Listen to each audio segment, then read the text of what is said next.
मेरे देश की धरती सोना उगले उगले हीरे मोती मेरे देश की धरती. आपल्या कृषीप्रधान देशाचं वर्णन करणारं हे गाणं आज प्रत्येकाच्या तोंडावरती आहे, प्रत्येकाच्या स्मृतीत आहे. शेतकरी हाच या देशाचा राजा आहे. आपण कितीही जरी विकास केला, कितीही जरी प्रगती केली, विज्ञान तंत्रज्ञानाच्या बाबतीत आपण कितीही जरी शिखरं गाठली, तरीही शेवटी शेतकरी हाच राजा ठरणार आहे आणि राजा राहणार आहे.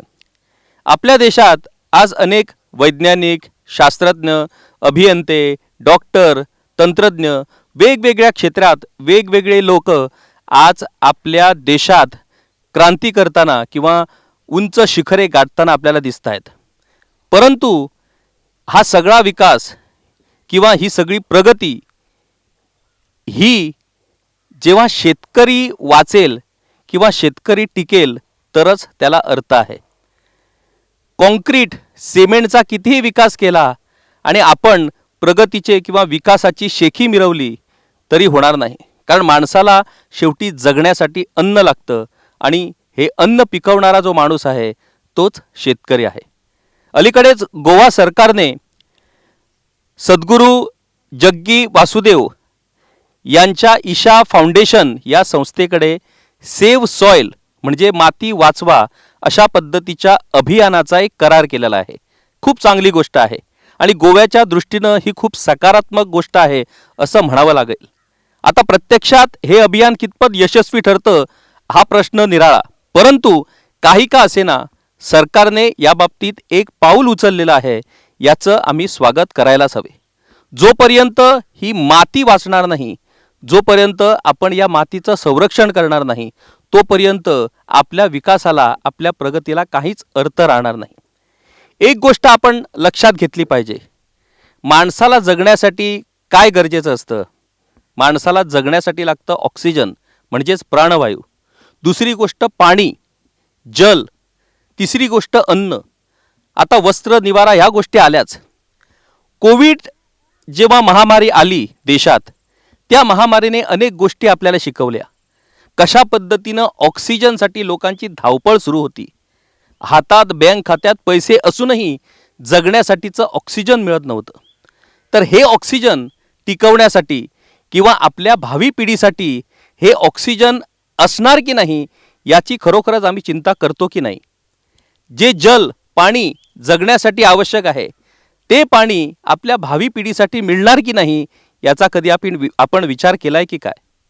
अन्न जे जगण्यासाठी महत्त्वाचा घटक असतो, ते अन्न पिकवणारा शेतकरी किंवा आपण स्वतः ते अन्न पिकवण्यासाठी काय करतो याचाही आपण विचार करणं गरजेचं आहे.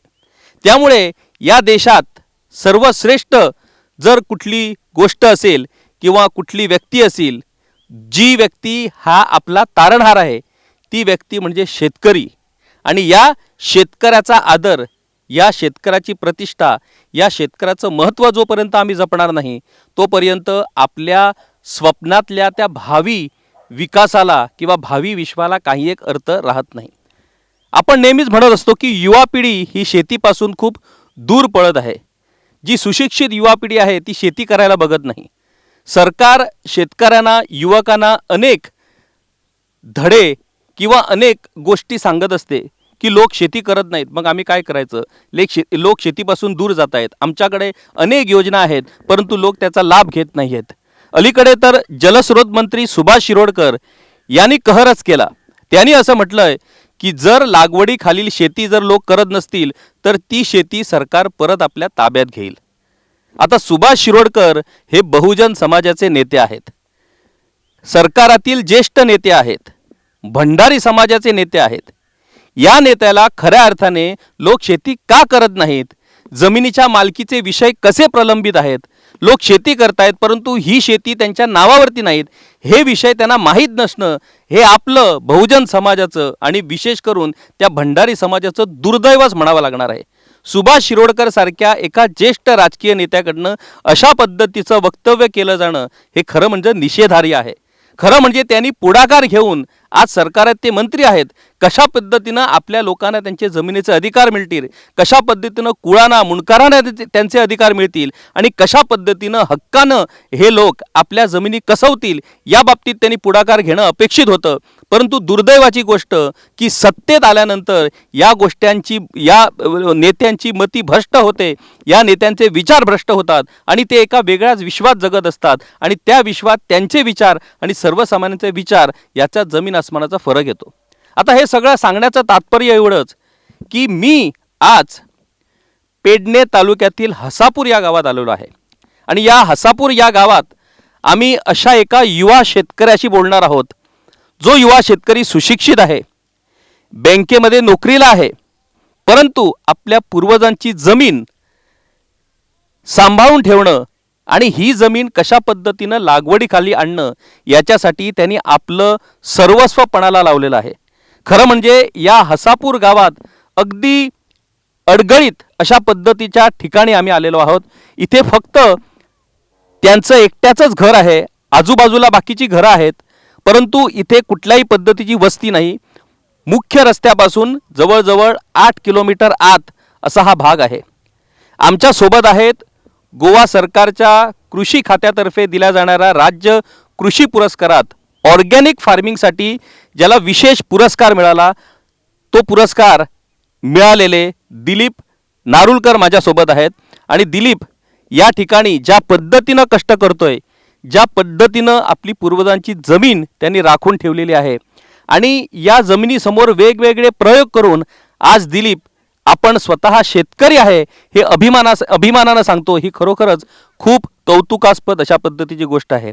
आम्ही दिलीपकडून त्याच्या या सगळ्या प्रवासाची माहिती घेणारच आहोत, परंतु सांगण्याचं तात्पर्य एवढंच की राज्य सरकारकडून ज्या पद्धतीनं शेतकऱ्यांसाठी आश्वासनं दिली जातात, ज्या पद्धतीनं वेगवेगळ्या योजनांच्या बढाया मारल्या जातात, त्या योजना ती आश्वासनं यांचा प्रत्यक्षात शेतकऱ्यांना खरोखरच काही लाभ होतो काय, की प्रत्यक्ष शेतकऱ्यासमोरच्या समस्या आणि अडचणी आणि सरकारची वल्गणं याच्यात जमीन आसमानाचा फरक आपल्याला दिसून येतो. अर्थात या सगळ्याच बाबतीत निराश होण्याची गरज नाही, कारण कृषी खात्याकडून जरी पूर्णपणे सहकार्य मिळत नसलं तरी काही अधिकारी खूप अत्यंत चांगल्या पद्धतीनं काम करतात आणि जे कोणी काम चांगलं करतात त्यांचा लाभ या शेतकऱ्यांना निश्चितपणे मिळतो. ओल्ड गोव्यातली ICAR ची संस्था आहे, ती संस्था आपल्या पद्धतीनं खूप चांगल्या पद्धतीनं काम करते, परंतु या संस्थेचा पुरेपूर वापर करण्यासाठी जी एक सिस्टम तयार करायला पाहिजे सरकारनं, ती सिस्टम मात्र नाही आहे. दिलीप, ह्या जंगलात, या अडगळीत, या गावात तू ही तुझी पूर्वजांची जमीन सांभाळून आहे, इथे वेगवेगळे प्रयोग तू करतोय. म्हणजे खरं म्हणजे शेती करा असं सांगणं खूप सोपं असतं, परंतु शेती करण्यासाठी ज्या गुंतवणुकीची गरज असते ती गुंतवणूक मिळण्यात आज गोयकरांना अनेक अडचणी येतात. म्हणजे शेवटी जमीन असली म्हणून होत नाही, तर त्या जमिनीत जर आपल्याला एखाद्या कुठल्या तरी भाजी किंवा कडधान्य किंवा कुठल्याही प्रकारची जर लागवड करायची झाली तर मोठ्या प्रमाणात गुंतवणुकीची गरज असते. आता सरकार आपल्या पद्धतीनं अनेक योजना, किसान कार्ड, हे कार्ड, ते कार्ड, हे कर्ज, ते कर्ज, 1 लाख 2 लाख 1 लाख 2 लाखानं शेती होण्यासारखी आज परिस्थिती नाही आहे. या शेतीत आज लाखो कोट्यावधी रुपयांची जोपर्यंत गुंतवणूक होत नाही तोपर्यंत खऱ्या अर्थाने शेती, व्यावसायिक शेती केली जाऊ शकत नाही. दिलीप, काय नेमकी आव्हानं ह्या सगळ्या तुझ्या शेतकरीच्या प्रवासात तुला नेमकी काय आव्हानं दिसून आली की ही आव्हानं आज माझ्यासाठी अडथळा निर्माण झालेली आहेत आणि मला पुढे जाण्यासाठी ही आव्हानं मला पार करायची आहेत? नमस्कार, माझं नाव दिलीप नारुलकर. मी हसापूर पेंड्यावरून बोलतो आहे. जसं किशोर साहेबांनी सांगितलं आहे की शेतकऱ्यांना अडचणी खूपच आहेत. 1-2 असे बोलून चालणार नाही, कितीतरी अडचणी शेतकऱ्यांना येतात. आणि मुख्य म्हणजे त्याच्यामध्ये अडचण म्हणजे काय, गोव्यातले जे शेतकरी आहेत त्यांची जमीन जी आहे एकदम लिमिटेड असते. कोणाची 500 स्क्वेअर मीटर, कोणाची 2000 स्क्वेअर मीटर, कोणाची 1000 स्क्वेअर मीटर. मॅक्झिमम मोठे जे प्लॉट असतात, जसे की महाराष्ट्रामध्ये एकरांची जमीन एक शेतकऱ्याची असते. मग त्यांना ते प्रोडक्शन घ्यायला बरं पडतं, कारण काय, जेवढी जमीन तुमची कॉस्ट जास्त असणार तेवढी तुमची प्रोडक्शन कॉस्ट कमी होणार. लागवडी जो खर्च जो आहे तो खूप कमी होणार. आमच्याकडे काय होतं आहे, कमी जमीन असल्यामुळे तो लागवडीचा खर्च जो होतो तो जास्त होतो. त्याच्यामुळे फार्मरमध्ये लॉसमध्ये जातं, त्याला परवडत नाही. म्हणजे ते कॉस्टिंग जर करायला गेला त्याला त्याचं डबल कॉस्ट होतं. आणि गोव्यात जो लेबर आहे तो खूप कॉस्टली आहे. कम्पेअर टू एनी अदर राज्य केलं नाही, UP गेला नाही, गुजरात गेला नाही, तर झारखंड गेला, तिकडे 100-150 रुपयाला लेबर भेटतो. तोच लेबर आपल्याकडे 700 रुपयाला आहे, प्लस तो मिळत नाही आहे. हा म्हणजे लेबर जो प्रॉब्लेम आहे गोव्यात, म्हणजे तो खूप खूप मोठा प्रॉब्लेम आहे. त्याच्यामुळे शेती करणं तेवढं लोकांना परवडत नाही लेबर कॉस्टमुळे. दुसरं तर कॉस्ट आहे, दुसरं जो आहे इथली जी शेती आहे त्या लोकांचे सुरुवातीपासून जे केमिकल फर्टिलायझर यूज करून गेलं आहे, आता जो आउटपुट मिळतो त्याच्यामुळे तो मिळत नाही लोकांना. कारण का जमीनची सुपीकता आहे ती सगळी गेलेली आहे. त्याच्यामुळे आता गव्हर्नमेंट सपोर्ट करतो नॅचरल फार्मिंग, ऑर्गॅनिक फार्मिंग, आणि ते जर लोकांनी प्रयोगात आणलं, प्रत्यक्षात आणलं, तर डेफिनेटली शेती जी आहे ती प्लसमध्ये येऊ शकते. पण त्याच्यासाठी लोकांनी प्रयत्न करायला पाहिजे. ते एका दिवसाने 2 दिवसाने होणार नाही. जसं की माझ्या बाबतीत मी सांगायचं झालं तर मी जवळजवळ 5 वर्षा अगोदर ह्या ऑर्गॅनिक फार्मिंगसाठी मी सुरुवात केली. मी एकदा कोल्हापूर कणेरी मठमध्ये गेलो होतो. तिकडे मी बघितलं की ऑर्गॅनिक फार्मिंग म्हणजे काय आहे. तिथले स्वामींनी मला एक्सप्लेन केलं. त्यांची मीटिंगची प्रयोगशाळा दाखवली. मी कसं करतात, काय करतात. सुरुवातीला मला पण वाटत नाही होते होणार कसं. पण मी छोट्या प्रयत्नामध्ये थोडंसं सुरुवात केली. जीवामृत तयार केलं, ते यूज केलं. गांडूळ खत माझ्याकडे आहे, ते तयार करून ते यूज करून थोडासा भाग मी प्रयत्न केला भाजीपाल्याचा, तर बघितलं तर आउटपुट डेफिनेटली मस्त आहे. आणि जो प्रॉडक्टचा जो टेस्ट आहे, त्या भाजीची जी टेस्ट आहे ती तुम्हाला कुठेच मिळणार नाही. जसं की लहानपणामध्ये आपल्याला आठवत होतं मला आठवतं आहे की तेव्हा आपण मुळ्याची भाजी, लाल भाजी जी ती टेस्ट आताच्या फर्टिलायझरमुळे मिळत नव्हती. ती मला आता परत मिळायला लागली बिकॉज ऑफ ऑर्गॅनिक फार्मिंग. आणि ऑर्गॅनिक फार्मिंग मग मोठं काही नाही त्याच्यामध्ये. फक्त आपण एक गाईचं शेण, गाईचं मूत ते जर आपण वापरलं शेतामध्ये आपल्या, तर बस आहे. एक गाय तुम्हाला, एक फार्मरला तुम्हाला म्हणजे ज्याला ऑर्गॅनिक फार्मिंग करायचं आहे त्याला खूप सफिशियंट आहे. मी आता सुरुवातीला जीवामृत यूज करतो. जीवामृत करायला एकदम सोपं आहे. त्याला काय लागतं, गूळ लागतं, बेसन लागतो, शेण लागतं, पाणी लागतं. एवढ्याच गोष्टी त्याला पाहिजे. त्या आपल्याकडे आहेत. म्हणजे एक गाय जर तुम्हाला असेल तुमच्या घरात, तर तुम्ही ऑर्गॅनिक फार्मिंग इझिली करू शकता. आता दुसरा जो प्रकार आहे नॅचरल फार्मिंग, तो पण आणखी प्रकार आहे, मस्त आहे. त्याच्यासाठी पण गायच आपल्याला पाहिजे. म्हणजे गायीशिवाय शेती ही होणार नाही आणि गायीशिवाय ऑर्गॅनिक फार्मिंग किंवा नॅचरल फार्मिंग पण होणं शक्य नाही. दिलीप, मला आता एक गोष्ट सांग की आपण म्हणजे सरकारकडनं नेहमीच सांगितलं जातं की शेती करा, शेती करा. आजचे युवक शेती करत नाहीत, आजचे युवक शेती करत नाहीत. आमच्यासमोर हे उदाहरण आहे, आमच्या समोर उभा आहे दिलीप, जो स्वतः शेती करतो. दिलीपच्या बाबतीत एक गोष्ट स्पष्टपणे इथं सांगायची आहे, ती म्हणजे ही जी शेती आहे ती दिलीपच्या स्वतःच्या मालकीची आहे. म्हणजे मालकी हक्क असलेली ही शेती आहे. आता मालकी हक्क असलेली शेती क्वचितच गोव्यात आहे आणि मालकी हक्क असलेले लोक शेती करतायत असंही आपल्याला क्वचितच आढळून येतं. आता मालकी हक्क आहे मोठ्या प्रमाणात, जवळजवळ 25 एकर जमीन आहे. आता या 25 एकर जमिनीत जर करायला गेलो तर खूप काही करता येतं. परंतु एक साधारण सहकारी बँकेत नोकरी करणारा दिलीप किती प्रमाणात या शेतीसाठी गुंतवणूक करू शकतो आणि किती प्रमाणात ही शेती करू शकतो, याला काही ठराविक मर्यादा आहे. आता आपण म्हणणार की सरकारच्या अनेक योजना आहेत, ज्या योजनांचा लाभ दिलीपनं घ्यायला पाहिजे. आता मला सांग दिलीप, तू की तुझ्या स्वतःची ही मालकीची जमीन आहे. तुला जर आता ह्या जमिनीत वेगवेगळे जर प्रयोग करायचे असतील शेतीचे, तर तुला मोठ्या प्रमाणात पैशांची गरज आहे. तर हा पैसा तुला मिळवून देण्यासाठी किंवा हा पैसा तुला मिळण्यासाठी सरकारच्या काय योजना आहेत काय, ज्या योजना तुला पूरक ठरू शकतील? आता बिनव्याजी कर्ज सरकार शेतकऱ्यांना देतं असं आपण म्हणतो. अल्प व्याजदरात कर्ज सरकार शेतकऱ्यांना देतो. किसान क्रेडिट कार्ड, काय काय काय काय म्हणजे मोठमोठ्या जाहिराती आज पेपरमध्ये किंवा आपण टी व्हीवरती पाहतो. तर ह्या योजनांचा खरोखरच शेतकऱ्यांना लाभ होतो का? तुझ्यासारख्या शेतकऱ्याचा या बाबतीचा अनुभव काय? नाही, तसं बघायला गेलं तर का शेती करायला लाखोनी पैसे पाहिजे. आता गव्हर्नमेंटची KCC कार्ड, कृषी कार्ड जे आहे ती सोय आहे. पण त्याच्यामध्ये मॅक्झिमम का 2 लाख 3 लाख एवढ्यापर्यंत आहे. आता एवढी 27 एकर जमीन वापरायची, करायचं काम म्हणजे मला लाखोनी पैसे पाहिजे. ते 1-2 लाख 3 लाखनं काहीच होणार नाही, शक्य नाही. म्हणून मला तर ते परवडत नाही शेती करायला. कारण काय, खर्च जास्त होतो आणि कामं करायला कामगार जे आहेत त्यांचा पगार पण जास्त आहे. पण इन्व्हेस्टमेंट करायला वर्षाला मला 25 लाख 30 लाख पण संपणार नाही, पोचणार नाही. त्याच्यामुळे मला शक्य होत नाही सगळी शेती करायला. मी जेवढं माझ्याकडे शक्य आहे सर्व्हिस करून आणि जेवढं माझं मुलांना सपोर्ट आहे त्याच्यामुळे थोडीशी फार्मिंग करतो आहे. 100% शेती करणं मला शक्य नाही, कारण इन्व्हेस्टमेंट खूप मोठी आहे. दुसरा एक महत्त्वाचा विषय दिलीपने सांगितला, तो म्हणजे लेबर कॉस्ट. आता लेबर कॉस्टच्या बाबतीत गोंयकार शेतीची कामं करायला बघत नाही, गोंयकार कुठलीच कामं करायला बघत नाही, अशी आपली एक मानसिकता बनलेली आहे. आता का गोंयकार ही कामं करत नाहीत, त्याची कारणं आपण शोधून कधी काढली आहेत का? आता रेशनवरती जर लोकांना मोफत तांदूळ मिळायला लागले, रेशनवरती जर लोकांना मोफत धान्य मिळायला लागलं, घर बसल्या लोकांना ही पेन्शन, ती स्कीम, ही गृह आधार, ते हे असं जर पैसे मिळायला लागले, तर मग कोण कशासाठी काम करणार?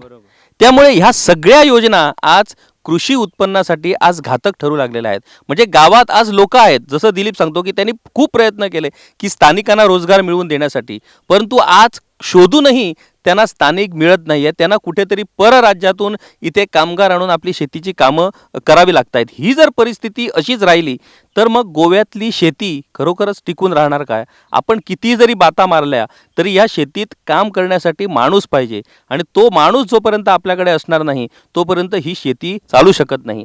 मुख्यमंत्री डॉक्टर प्रमोद सावंत स्वयंपूर्ण गोवा बनवण्यासाठी पुढे जात आहेत, आणि खूप चांगली गोष्ट आहे. आपण या गोष्टीवरती विनाकारण टीका करता कामा नये. परंतु खऱ्या अर्थाने जर आपल्याला गोवा स्वयंपूर्ण बनवायचा असेल तर त्या दृष्टीनं पावलं टाकणं खूप गरजेचे आहेत. आता स्वयंपूर्ण जर बनवायचं असेल तर मुळात या सामाजिक योजना ज्या केवळ आणि केवळ मतावर लक्ष ठेवून सुरू करण्यात आलेल्या आहेत, त्या सामाजिक योजनाचे दुष्परिणाम काय झालेले आहेत समाजावरती किंवा एकूणच आर्थिक परिस्थितीवरती, याचाही अभ्यास होणं गरजेचं आहे. ज्याला खरोखरच गरज आहे त्या लोकांना आर्थिक सहाय्य मिळणं हा त्यांचा अधिकार आहे.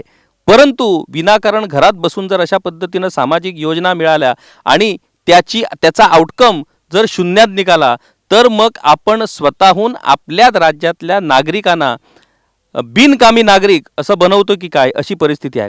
दिलीप, तू आता इथं म्हणजे या ठिकाणी ऑर्गॅनिक फार्मिंग केली, त्या ऑर्गॅनिक फार्मिंगची दखलही सरकारनं घेतली, तुला पुरस्कारही मिळाला. एकीकडे तुझं गांडूळ शेती, दुसरीकडे तुझी गीर गाईचं म्हणजे डेअरी तुझी आहे, गीर गाई तू जवळजवळ 5-6 गीर गाई तुझ्याकडे आहेत.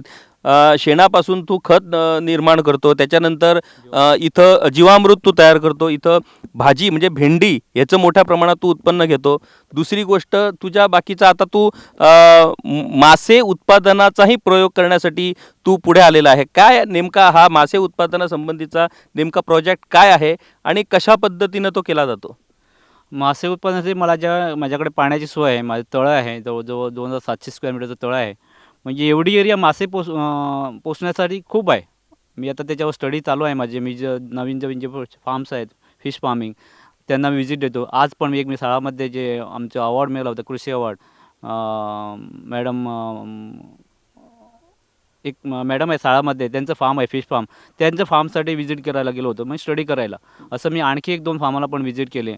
मग त्याची स्टडी मला चालू आहे. मला वाटतं ते शक्य आहे गोव्यामध्ये. माझ्याकडे पाण्याची सोय आहे, मुबलक सोय आहे, जमीन आहे, आणि त्यांचे उत्पन्न जे घेतलं आहे ते शक्य आहे, तर मला पण शक्य होणार. कारण का ते पण गोव्यामध्ये आणि त्यांनी करून दाखवलं आहे. सो ते शक्य आहे असं म्हणून मला पडतं आहे, आणि त्याच्यापुढे मी पाऊल घालतो आहे. एक गोष्ट बरी आहे दिलीपच्या बाबतीत की जे कोण यशस्वी शेतकरी आहेत त्यांना भेट देऊन त्यांच्याकडून प्रेरणा घेऊन वेगवेगळे प्रयोग आज दिलीप या ठिकाणी राबवताना आपल्याला दिसतोय. परंतु दिलीपच्या आजच्या या वार्तालापातून एक गोष्ट स्पष्ट झाली आहे की शेतकऱ्यांचे नेमके प्रश्न काय आहेत, शेतकऱ्यांच्या नेमक्या अडचणी काय आहेत. लेबर म्हणजे जो लेबर पाहिजे काम करण्यासाठी, कारण लेबरशिवाय कुठलीच गोष्ट होऊ शकत नाही, इथं राबणं गरजेचं आहे, आणि हा लेबर आज गोव्यात उपलब्ध होत नाही. तर या लेबरच्या बाबतीत नेमकं काय करता येईल? सरकारनं महात्मा गांधी रोजगार योजना आहे, ही योजना खरं म्हणजे काँग्रेसच्या काळातली ही योजना आणि लोकांना रोजगार मिळवून देणारी ही योजना, आज या योजनेचा खऱ्या अर्थाने कृषी उत्पादनासाठी कशा काय पद्धतीनं लाभ मिळवून देता येणं शक्य आहे, अशा पद्धतीनं सरकारनं विचार करण्याची गरज आहे. घर बसल्या तुम्ही गृहिणींना किंवा लोकांना जो लाभ देता, जर अशा गृहिणी जर अशा पद्धतीनं अशा रोजगारात जर गुंतल्या तर त्यांना 1,500 नव्हे तर त्याच्यापेक्षा जास्त मोबदला देऊन त्यांना त्यांच्या खरं म्हणजे त्यांच्या कामाचा जर वापर करता येईल, आपल्याला त्यांच्या कष्टाचा जर आपल्याला वापर करता येईल, तर त्यांनाही उपजीविकेचं साधन मिळणार आहे, रोजगार मिळणार आहे, आणि आपण कुठेतरी घर बसल्या बसून कुठल्या तरी सरकारी योजनाचा लाभ घेतो अशी मानसिकताही बनणार नाही. त्यामुळे या सगळ्या गोष्टीवरती खरं म्हणजे खूप चांगल्या पद्धतीनं विचार करून त्या गोष्टी आपल्याला कशा पद्धतीनं कार्यकर्तृत्वात ट्रान्सफॉर्म करता येईल याच्याबाबत खरं म्हणजे विचार होण्याची खरोखरच गरज आहे. आज गावातल्या ज्या महिला असतात, ज्या महिलांना खूप कमी वेळ मिळत असतो, आपल्या घरची सगळी कामं करावी लागतात, अशा महिलांना जर दिवसातले 2 किंवा 3 तासच ह्या महिला समजा जर शेतात काम जर करू शकल्या किंवा शेतात जर राबत असल्या, तर त्यांना त्या कामाच्या मोबदल्यात जो काय पैसा मिळणार आहे महात्मा गांधी रोजगार योजनेअंतर्गत, तो पैसा आणि त्याच्याचबरोबर केवळ अशी कामं करणाऱ्याच महिलांना जर सरकारकडून या योजनांचा लाभ मिळेल अशी काहीतरी जर अट सरकारने घातली, तर मला वाटतं त्याचं रूपांतर हे कष्टात होऊ शकतं. म्हणजे घर बसल्या तुम्हाला मिळणार नाही, तुम्ही कुठेतरी काम करायला पाहिजे. तुम्ही जर ते काम करत असाल तर त्या कामाचा मोबदला तुम्हाला मिळणारच, परंतु त्याच्या पलीकडे तुम्हाला सरकारचंही अर्थसहाय्य मिळणार. अशा काहीतरी गोष्टी किंवा अशा काहीतरी अटी या योजनेत जर राबवल्या आल्या तरच मला वाटतं ही परिस्थिती सुधारू शकेल. अन्यथा ही परिस्थिती सुधारणं खूप कठीण होणार आहे. आपला गोवा जो कधी काळी कृषीप्रधान प्रदेश होता, आज तो कृषीप्रधान प्रदेश आज पूर्णपणे कृषीपासून दुरावत चालल्याचं आपल्याला दिसतंय. आपण आज प्रत्येक गोष्टीबाबत आज आपण दुसऱ्यावरती अवलंबून आहोत. आणि कोविडसारख्या परिस्थितीत जेव्हा हा सगळा पुरवठा बंद झाला, म्हणजे भाजी बंद झाली, बाकीचं कडधान्य बंद झालं, त्यावेळेला गोयकरांची नेमकी काय परिस्थिती झाली हे तुम्ही प्रत्येकानं अनुभवलं असणार. यापुढेही अशीच परिस्थिती होणार आहे. वातावरण बदल म्हणजे क्लायमेट चेंजेसचे एवढे मोठे परिणाम होऊ लागले आहेत की प्रत्येक देशात, प्रत्येक प्रदेशात आज त्याचे दुष्परिणाम आपल्याला पाहायला मिळत आहेत. जर असे दुष्परिणाम सगळीकडे पसरायला लागले तर आपल्याला जो पुरवठा केला जातो ज्या ज्या भागातनं, तो जर पुरवठा बंद झाला तर मग गोंयकार जगणार कसा? हा खूप महत्त्वाचा प्रश्न आपल्याला या ठिकाणी या निमित्ताने विचारावा लागणार आहे. दुसरी गोष्ट, अलीकडेच मुख्यमंत्र्यांनी एक विधान केलं आहे की जी जमीन ओलिताखाली आहे त्या जमिनीचा जर वापर केला जात नसेल तर सरकार कडक कारवाई करेल. मुख्यमंत्र्यांना मला एकच सांगायचं आहे की मुख्यमंत्री साहेब, तुम्ही अशी जेव्हा विधानं करतात तेव्हा या सगळ्या गोष्टींची माहिती संबंधित अधिकाऱ्याकडून तुम्ही घेणं खूप अपेक्षित आहे. आज पेडणेसारख्या तालुक्यात तिळारी जो प्रकल्प राबवण्यात आला, इथे आपल्या दिलीपला सुद्धा या तिळारीच्या पाण्याचा खूप फायदा झालेला आहे. तिळारी कॅनलच्या बाजूनं टेकून त्याला रस्ता या ठिकाणी यायला मिळालेला आहे. या तिळारी प्रोजेक्टच्या अंडर जी जमीन ओलिताखाली येईल अशा पद्धतीनं जर नियोजन केलं होतं, तीच ओलिताखालील जमीन आज खुद्द सरकारनंच बिगर शेती प्रकल्पासाठी संपादन केलेली आहे. म्हणजे त्याच्यात मग आपण क्रीडा नगरीसाठी जी जमीन संपादन केली त्याच्यातली बहुतांश जमीन ही ओलिताखालील होती. आज जो डेल्टिनचा कॅसिनो येणार आहे, त्या कॅसिनोसाठी जी डेल्टिन कंपनीने जमीन विकत घेतलेली आहे त्याच्यातली ही कित्येक स्क्वेअर मीटर जमीन ही ओलिताखालील जमीन आहे. अशा पद्धतीनं जर ही जमीन, या कृषी लागवडीची जमीन जर बिगर शेतीसाठी जर त्याचा वापर व्हायला लागला तर मग सेव्ह सॉईल या संकल्पनेला अर्थ काय राहतो?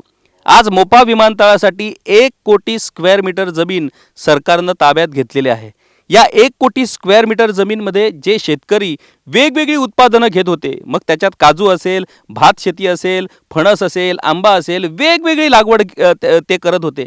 आज ती पूर्णतः लागवड बंद झाली. परंतु ती लागवड जर आपल्याला भरून काढायची असेल तर मग अन्यत्र ही लागवड कुठे दुसरीकडून घेतो का आपण?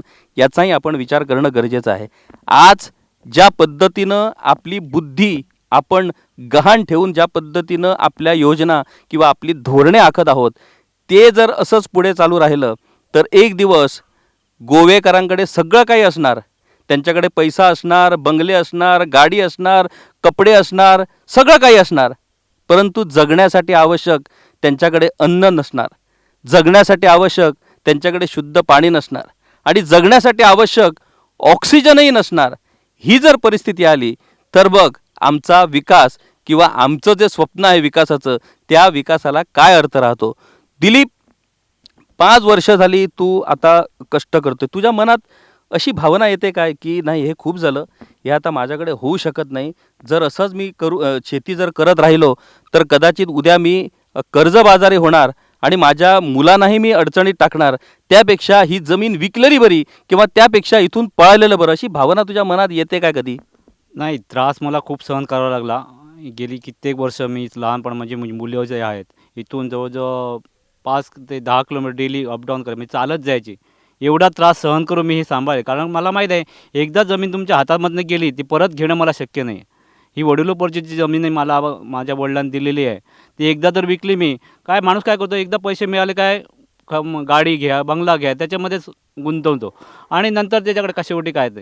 म्हणून मी सुरुवातीपासून विचार केला की जमीन कशीच विकायची नाही. किती जरी त्रास झाले तरी वडिलोबरची जमीन मला वडिलांनी दिलेली आहे, ती मला विकणं शक्य आहे, पण ती परत घेणं शक्य नाही आहे. म्हणून मी किती त्रास सहन झाले तरी मी ती विकली नाही आहे, अजून ती सांभाळतो आहे. आणि माझ्या मुलांना सुद्धा त्याच्यामध्ये आवड आता निर्माण झाली आहे. सुरुवातीपासून त्यांना मी दाखवलेलं आहे शेतीचं काम कसं करायचं. आणि माझ्या मुलांचा सपोर्ट, माझ्या मिसेसचा सपोर्ट म्हणून ही जमीन मी सांभाळू शकलो. कारण काय, एकटं शेतामध्ये काम करणं, तुम्हाला किती आवड असली तर एकटं काम करणं शक्यच नाही आहे. तुम्हाला जसं की म्हणतो मी, एका हाताने टाळी वाजत नाही, तुम्हाला टाळी वाजत दोन्ही हात पाहिजे, तसंच हा प्रकार आहे. तुम्ही जर एकटी किती तुम्हाला आवड आहे, किती तुम्ही रात्रंदिवस जर मेला आणि शेती केला तर शक्यच होणार नाही. आता या शेतामध्ये मला माझी मिसेसचं खूप पूर्ण सहकार्य आहे, माझ्या मुलांचं सहकार्य आहे. मी सांगायला इच्छितो की सुरुवातीला जेव्हा माझी लहान मुलं होती, 5वी 6वीला होती, तेव्हा सकाळी दूध काढून ती शाळेमध्ये जायची. म्हणजे लहानपणापासून त्यांना आवड निर्माण केली आहे मी. सुरुवातीला त्या शेतात कसं नांगरायचं, मग पहिल्यांदा माझ्याकडे रेडे होते, बैल होते, त्यांची जोतं होती, ते जोत कसं धरायचं ते पण त्यांना मी शिकवलं. ते रेडी आहेत करायला पाहून, त्यांना आवड पण आहे आणि त्यांनी केलं आहे पण. आणि तो सपोर्ट आहे माझा मिसेसचा, माझ्या मुलांचा, म्हणून हे एवढं शक्य झालं आहे मला. कारण शेती हे एकट्याचं करणं शक्यच नाही आहे, फुल फॅमिली बिझनेस आहे. दिलीपच्या बाबतीत एक गोष्ट म्हणजे आताच दिलीपनं तसं सांगितलं की त्याच्या मुलांनाही आता शेतीबद्दल आवड निर्माण झालेली आहे. मला या ठिकाणी सांगायचं आहे की दिलीपनं या शेतीच्या आधारावरतीच आपल्या मुलांना खूप शिकवलं आहे. त्याचा मोठा मुलगा जो आहे तो MBA करतो आहे आणि त्याचा दुसरा जो मुलगा आहे तो BSc करतो आहे. म्हणजे शिक्षणाच्या बाबतीत त्यांना कुठेच त्यांनी कमी पडू दिली नाही. परंतु शिक्षण करत असतानाच शेती म्हणजे आपण शिक्षण घेतल्यानंतर आपल्याला असं वाटतं की मग शेती ही दुर्लक्ष करण्यासारखी गोष्ट असते. परंतु शेतीबद्दल आवड निर्माण करूनही शिक्षणात पुढे जाण्याचं काम ही दिलीपची मुलं करत आहेत. त्यामुळे खूप चांगले संस्कार त्यांनी आपल्या मुलावरती दिलेले आहेत. आणखी एक गोष्ट दिलीपच्या बाबतीत म्हणजे मी जेव्हा दिलीपबरोबर चर्चा करत होतो तेव्हा एक गोष्ट त्यांनी सांगितलं की जर आपल्याला एखादा पार्टनरशिपमध्ये या जमिनीत जर गुंतवणूक करण्यासाठी एखादा जर कोण व्यक्ती असेल, जर तो मिळत असेल तर त्या गुंतवणुकीच्या आधारावरती वेगवेगळे प्रयोग करून पूर्णतः या जमिनीचा लागवडीसाठी उपयोग करणं शक्य आहे आणि त्याचे प्रयत्न दिलीपने खूप प्रमाणात केले. परंतु त्याचा वैयक्तिक अनुभव असा आहे की जी लोकं आली इथे येऊन ही सगळी जागा पाहणी केल्यानंतर त्या लोकांची पार्टनरशिप करण्यासाठी ते राजी नाहीत. परंतु त्याला किती तुला पैसे किती ते सांग, आम्हाला जमीन विकत घ्यायची आहे, अशा पद्धतीचे लोक त्याला आतापर्यंत भरपूर मिळाले. परंतु दृढ निश्चय केलेल्या दिलीपनं कुठेच दिलीप डळमळला नाही. या पैशांच्या आमिषांना तो कुठेच बळी पडला नाही. कुठेच त्याच्या मनात असा विचार आला नाही की चला हे सगळं करण्यापेक्षा काय मिळतं तरी घेऊया आणि ही जमीन लाटून देऊया, असा विचार मात्र त्याच्या मनात आला नाही. त्यांनी आतापर्यंत अनेक कोट्यावधींचे प्रस्ताव फेटाळलेले आहेत. परंतु या कार्यक्रमाच्या निमित्तानं एक गोष्ट मला या ठिकाणी गोंयकरांना आवाहन करायचं आहे की जर एखादा गोंयकार असेल, ज्याला शेतीत आवड असेल आणि ज्याला शेती व्यवसायात काहीतरी करण्याची इच्छा आहे, परंतु त्याच्याकडे समजा शेती नाही, तर दिलीप नारुलकर जो हसापूर गावात राहतो, ज्याची 25 एकर या ठिकाणी जमीन आहे आणि या जमिनीत अनेक कृषी प्रयोग करण्याची संधी आहे, तर दिलीप अशा भागीदाराच्या शोधात आहे जो भागीदार त्याला या कामात मदत करू शकतो आणि ही जमीन राखून या जमिनीचा उपयोग शेती उत्पादनासाठी करण्याचं त्याचं प्रयोजन आहे. जर कुणीही गोंयकार जर असा असेल तर त्यांनी निश्चितपणे दिलीप नारुलकराशी संपर्क साधावा आणि त्याला या कृषी व्यवसायाच्या या कामात त्याला प्रोत्साहन मिळवून द्यावं.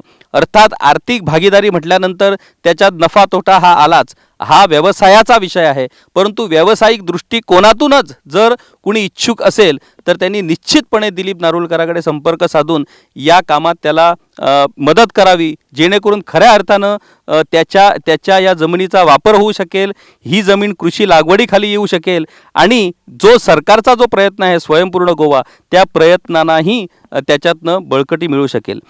शेती हा सोपा विषय नाही, खूप कठीण विषय आहे.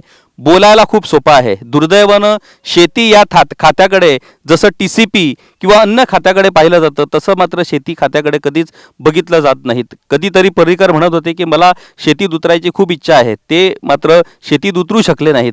त्याच्यानंतर अनेक नेते आले जे शेतीत उतरण्याची भाषा करू लागले. अनेक नेते शेतीत उतरलेही, परंतु त्यांचं ते शेतीत उतरणं हे केवळ प्रसिद्धीच्या अनुषंगानं होतं. वास्तविकता अनुषंगाने या संदर्भातले कुठलेच प्रयत्न सरकारकडून होत नाही आहेत. दुर्दैवानं ICAR सारखी एक प्रतिष्ठित संस्था आपल्या गोव्यात आहे, परंतु आपण त्याचा किती उपयोग करून घेतो हे देखील आपल्याला विचारावं लागणार आहे. राज्य सरकारला या निमित्तानं म्हणजे आम्ही आतापर्यंत ज्या शेतकऱ्यांकडे गेलेलो आहोत, ज्या शेतकऱ्यांकडे आम्ही वार्तालाप केला आहे, त्या सगळ्या शेतकऱ्यांचा एक प्रमुख विषय जो आहे तो म्हणजे लेबर. जर आपल्याला लेबर मिळू शकत नाही तर शेती व्यवसाय करणं हे खूप कठीण बनणार आहे. स्वतः राबून एक माणूस शेती करू शकत नाही, त्याच्यासाठी लेबर पाहिजे. आणि हा लेबर आपण जर परराज्यातून आणला तर मग तुम्ही म्हणणार की परराज्यातून लोक आले, परराज्यातून अमुक आले, परराज्यातून तमुक आले.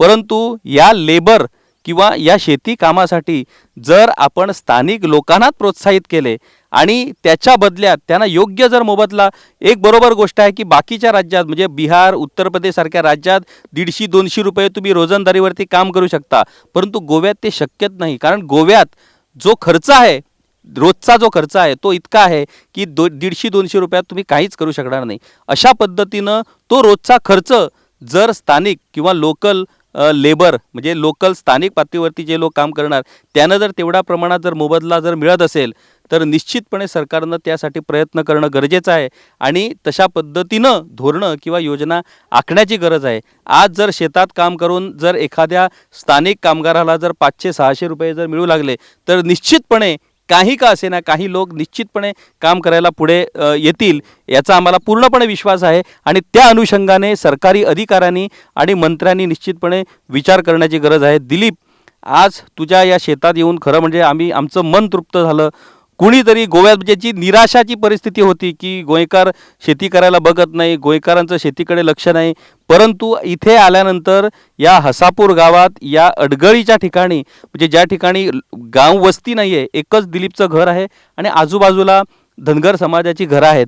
या वस्तीत आपली जमीन राखून ठेवण्यासाठी पूर्वीपासून आपला मूळ गाव हाळी इथून दिलीप येऊन इथे राहिला, तिनं इथं घर बांधलं आणि आपल्या कुटुंबासोबत तो इथे राहतो. ही जी चिकाटी आहे ती जर चिकाटी दिलीपसारख्या युवकात जर असेल तर निश्चितपणे गोव्याच्या अनेक युवकामध्ये ती चिकाटी असणारच असणार. परंतु गरज आहे ती फक्त त्या चिकाटीला योग्य दिशा देण्याची, त्या चिकाटीला योग्य मदत करण्याची. ही जर मदत स्वयंपूर्ण गोवा असं स्वप्न पाहणारं सरकार जर या शेतकऱ्यांना, या कर्तृत्ववान शेतकऱ्यांना जर ही मदत करत असेल तर खऱ्या अर्थानं स्वयंपूर्ण गोवा बनणं हे अशक्य कधीच असणार नाही. स्वयंपूर्ण गोवा बनू शकतो आणि याच स्वयंपूर्ण गोवा संकल्पनेच्या या विषयावरती आम्ही आजचा हा वार्तालापाचा समारोप करतो आहोत. माझं आव्हान आहे गोयकारांना की जे शेतकरी असतील त्या शेतकऱ्यांना तुम्ही प्रोत्साहन द्या. त्या शेतकऱ्यांकडनं जे उत्पादन काढलं जातं ते उत्पादन तुम्ही खरेदी करा. जेव्हा तुम्ही बाजारात जाल, जेव्हा तुम्ही कुठे खरेदी कराल, तेव्हा तुम्हाला जर आढळून आलं की कुठेतरी एक आपला गोयकार शेतकार आपलं प्रॉडक्ट घेऊन बसलेला आहे, तर अशा शेतकऱ्यांकडनं तो माल विकत घेऊन त्यांना तुम्ही सहकार्य करा, त्यांना तुम्ही मदत करा. तुम्ही जर असं केलं तरच तो शेतकरी टिकेल आणि जर शेतकरी टिकेल तरच आपला गोवा टिकेल, आपला देश टिकेल आणि शेवटी माणूस टिकेल. धन्यवाद.